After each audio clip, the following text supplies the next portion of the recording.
Welcome to Padma రుచులు. ఆనపకాయ పులుసు ఎలా పెట్టాలో చూపిస్తాను మీకు.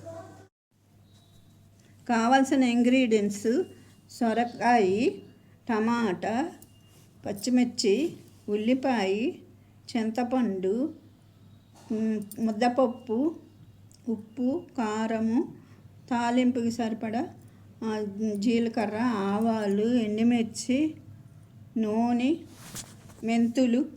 గిన్నెలో నూనె పోసాను. ఎండుమిర్చి, ఆవాలు, జీలకర్ర, శనగపప్పు వేసాను. కరివేపాకు,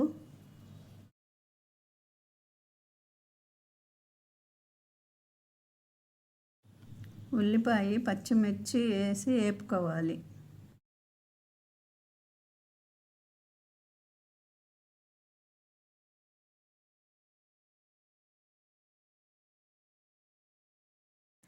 ఇలా వేగినాక కరివేపాకు కూడా వేసుకోవాలి. అన్నిటినీ ఇలాగే వేపుకోవాలి. సిమ్లో పెట్టి వేపుకోవాలి.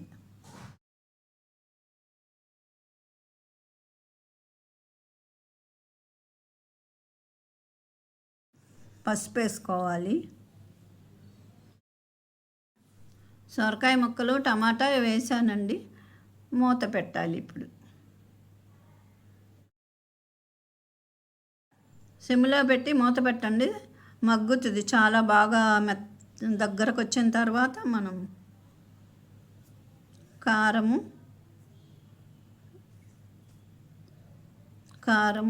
రుచికి సరిపడా కారము వేసి మూత పెట్టాలి.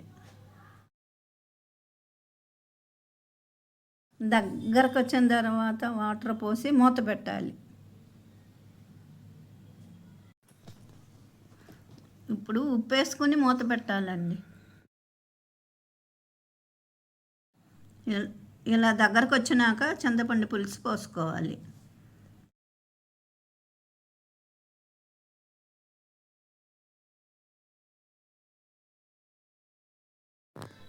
ఇలా కలుపుకొని ముద్దపప్పు వేసుకోవాలండి. అది దగ్గరకు వచ్చిన తర్వాత మూత పెట్టేసేయాలి. కొంచెం మగ్గినాక మూత పెట్టేస్తే సరిపోతుంది.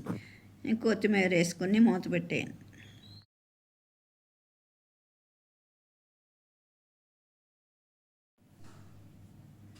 చిటికుడే షుగర్ వేయాలండి. టేస్ట్ కోసం. టేస్ట్ చాలా బాగుంటుంది. బెల్లం కానీ షుగర్ కానీ. చిన్న ముక్కే బెల్లం అయినా చిన్నదే. షుగర్ కొంచెం వేసాను నేను. నాకు బెల్లం అందుబాటులో లేదు ఇప్పుడు. చూడండి, ఇప్పుడు కొత్తిమీర వేసుకొని మూత పెట్టేయండి.